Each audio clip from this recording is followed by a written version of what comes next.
Abu Haytham used to live in a cramped, informal shelter that didn't protect his family from Gaza's bitter winters and brutal summers. With your help, we renovated his home, providing a bathroom, bedrooms, living space and a kitchen. Thank you for spreading hope and for spreading joy. احنا كنا عايشين في حاصل. الحاصل هذا عبارة عن اسطارة ما بين الحمام او المطبخ اللي احنا كنا عاملينه في يعني بصاجة صغيرة هيك. لما كنت اجي اتغسل في لجن طبيعة الحال. اليوم احنا اختلفت انه احنا اليوم صار لي بيت، صار لي حمام، صار لي دورة، صار لي مطبخ، صار لي غرف، في عندي صالون اقدر اقعد فيه. فالاشي تغير علي كتير، يعني احسن من اول. كنت ساكن في حاصل يعني ما حدا بيقدر يسكن فيه.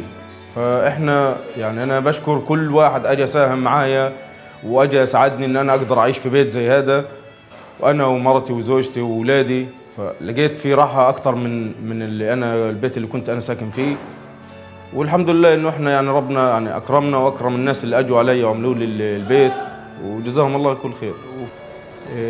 كانت يعني خوف كتير وصعبه والله يعني كتير، ويعني كنا نقضي فيها هان وهان شويه، ونطلع هان عند جيراننا شويه ونرجع تاني في النهار. الاولاد صغار دائما بتلاقيهم بعيطوا بصرخوا كل ما يصير يعني قصف وإشي. والله كانت تاثير الحرب يعني كانت كتير بتخوف كتير. وبالنسبه انه كان عندي اطفال كتير واهلي كانوا عندي كمان جايين من الشمال، فكليتنا جينا في البيت الجديد على اساس انه احنا رممناه جديد وفرحانين فيه. فشاء النصيب انه يصير الحرب. فالان تمينا هان. وانا بشكر كل الجهات المختصه وبشكر كل واحد ساهم في يعني في سكنتي في بيتي، يعني بشكرهم كتير شكر.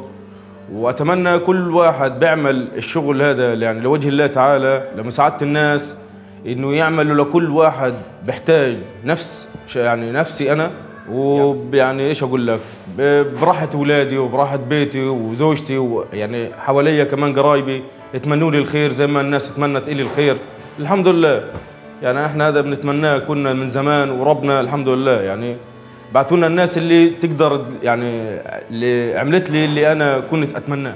Donate to our Gaza emergency appeal in these best 10 days of the year. Help us to repair and renovate more homes and reap the blessings of Dhul Hijjah. Visit www.humanappeal.org.uk or call 0161 225 0225.